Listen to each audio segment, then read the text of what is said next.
Hello. I have had a really incredible day today already, and I still have quite a bit of the day left. Something I have learned throughout this season of rebuilding my life is the power of discernment, specifically as it relates to keeping things quiet. It's almost like an oxymoron in a sense because I am recording these videos and I've created so much, I guess, public, if you will, content over the last 5 years of my life. I haven't had a big following on social media around content creation for myself at all, but I've built a good sized community, especially in my first iteration of community around beauty barber entrepreneurs. And a big part of how I did that was by sharing parts of myself. In that season of my life, I have continued to grow and evolve, as I would hope anyone watching this is also intending for themselves. Continuous growth, continuous evolution in life. I've learned a lot around how I intend to show up and share. And believe it or not, I am actually the most private I've ever been in my entire life, with a vlog channel created specifically for talking about my life, my healing, my religious trauma, my divorce, my breakups, my dating life, my job, all of it. My heart, my soul, my values internally ripples out into the way that I'm sharing. But when I tell you there are layers to me, and I am incredibly discerning, incredibly selective at this stage now in my life of who has access to those deeper personal layers. I recently met a new friend and we've hung out only a couple times, but when we first connected, she called me an onion. And obviously, this is not anything new. I've used this to describe other people that I've met as well. What was so fascinating to me is that then that was repeated by another person I met who we sat down and I discussed like very surface level, bare minimum things about myself, things that I feel very confident and comfortable in sharing. And she also called me an onion and laughed about like the process of getting to know someone who has had a lot of different life experiences. That time I think it really sank in for me because first, the close proximity, the amount of time between these two conversations, and also the realization that not everyone needs to know all of the facets, all of the corners of our lives. I started experimenting with this practice last year, and it started out of necessity. I'm not going to get into the narrative around that or the story behind that, but I have had deep motivation to keep my life private. And in the process of keeping where I am, what I'm doing, who I'm with to myself, I have started to recognize a pattern. I've shared on this before. I absolutely recognize so many different ways that my brain works. And I have started to lean into my ability to recognize patterns and to see something as it repeats. So even hearing multiple people compare the layers of my life being similar to the layers of an onion, I am able to quickly assess those pattern points. And what I really did think was interesting is that in the context of one of these conversations, I was very aware of the fact that the person I was talking with was asking me a lot about my life, but I really wasn't learning much about theirs. That's something I've become incredibly discerning around. I, in the past, would have just shared everything cover to cover, my entire story, my entire perspective on what my life experiences have brought me. In this interaction, I was aware of that. I was aware of the fact that it felt like there was a lot of curiosity about me. And when I would ask relevant, appropriate questions in return, somehow the conversation would be redirected back to me and what's going on in my world, in my life. And I paused on what I chose to share based on that pattern recognition, based on starting to see that the conversation felt incredibly one-sided. My intuition has these little peak points of recognizing something and deciding with my discernment when to hold some of my narrative to myself. Last year, I really leaned into this around my personal life experience. It brought a lot of observation to the surface for me around how much of what we share, especially with social media, is directly related to something that we have accomplished. I genuinely believe, this is my belief, take it or leave it. If it doesn't resonate, that's a-okay. But I genuinely believe that even the most well-intentioned people project their own insecurities, self-doubt, uncomfortability, areas of fear onto our successes. Well, this is something I have done. This is something I actively have to be conscious of not doing. It's human nature.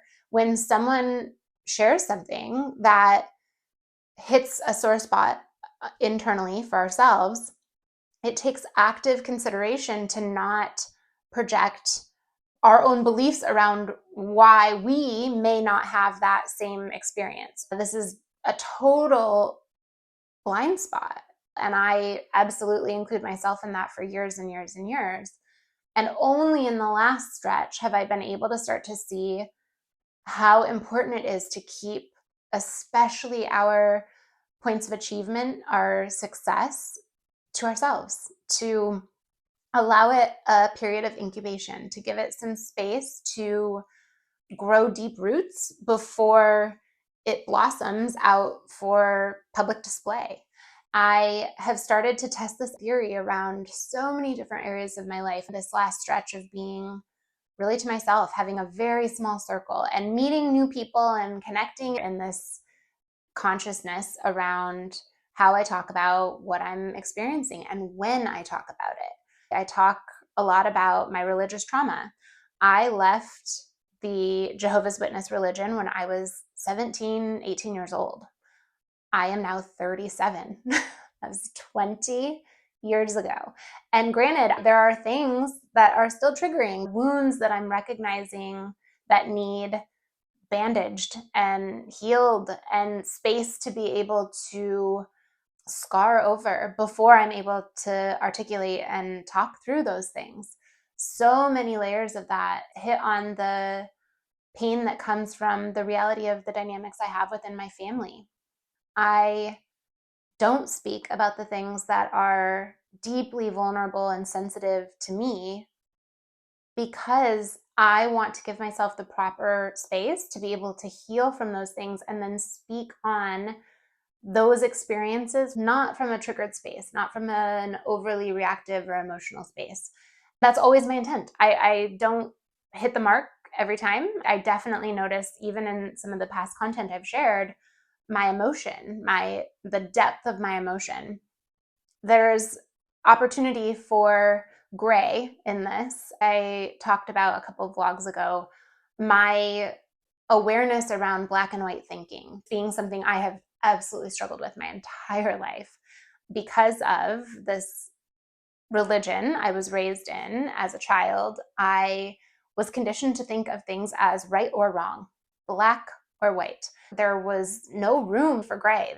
This was communicated through so many different voices and so many different situations, scenarios, experiences in my life, especially from a young age. I first, through my 20s, saw everything exactly that way. Although I had left the religion, my perception was this or that. There was really no room for gray. As I've walked through so much contrast in my own life, I've been able to start to see where gray is a spectrum of color from like bright white to jet black. Anything outside of that falls into this shade of gray. There's, I mean, 50 shades of gray, right? There's so many iterations of perceived reality in gray space. A depth of emotion has a space within that gray. And where do I want that to fall that feels comfortable to me? Where do I want to show up in a way that allows my heart to shine through, but not push myself too deeply into a space that feels like I'm opening up past my own boundaries around strangers on the internet watching me talk about something that's sensitive. I choose that for myself. And it's not defined. It adjusts and shifts, and each narrative is different. I have so many emotions around relationships that I am not yet ready to share. I have experienced big heartbreak in many different forms in my adulthood. Some of those heartbreaks, they are still actively present in my reality and require my sensitivity so that they can heal. I see that as probably a lifelong journey in some capacity around some of my experiences.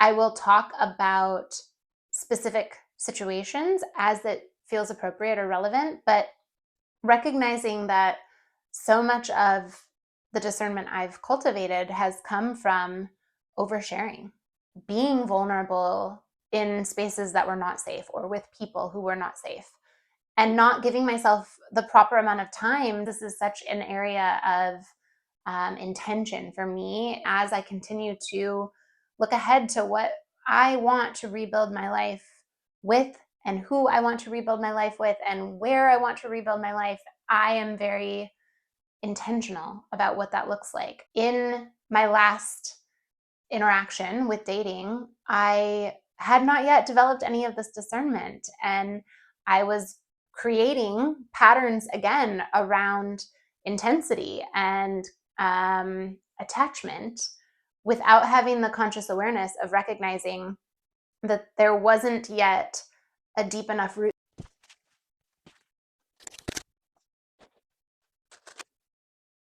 My timer went off, so I think that's a very clear indication where I still have sensitivity, and being able to catch myself in the moments that so much of me wants to just open dialogue, talk through what I've experienced, but instead giving myself the pause and the space to actually heal fully before stepping into that vulnerability.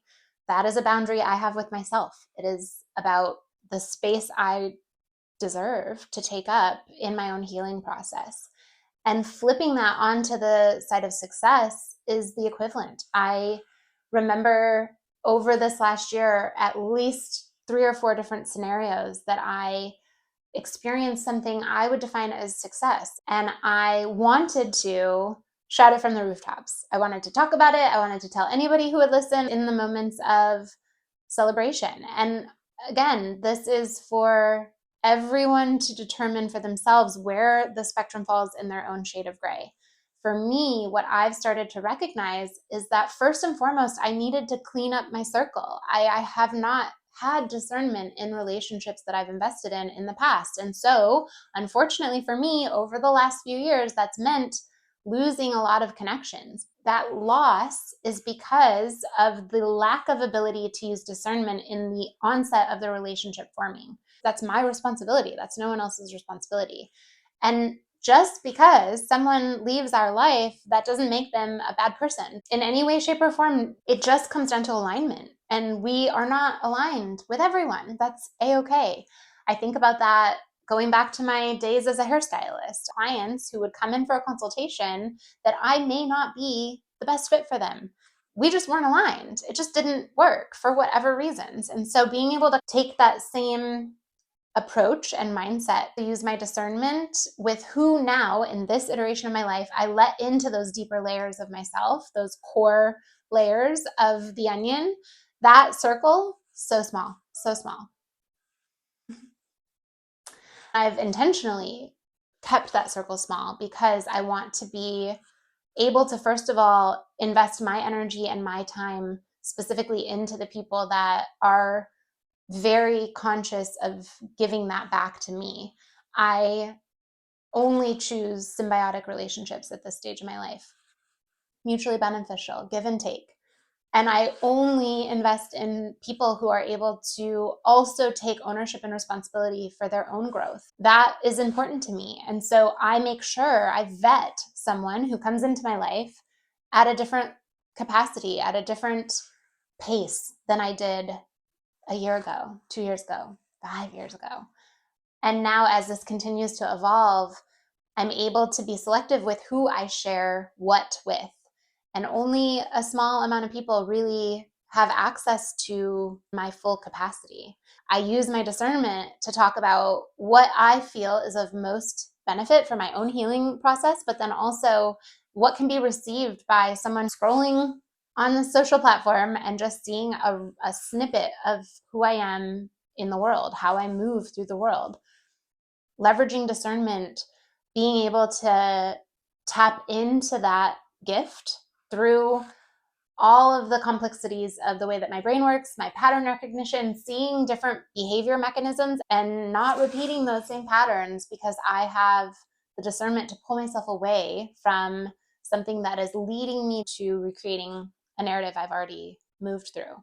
I hope that's helpful. I would, again, love to hear any feedback on shift in perspective or contrasting opinions, or what topics would be valuable for me to share around, and how I can show up in the space from authenticity and transparency within my boundaries in a way that reflects this rebuilding journey and starting over with a clear intention of who I am and how I want to give in this next chapter.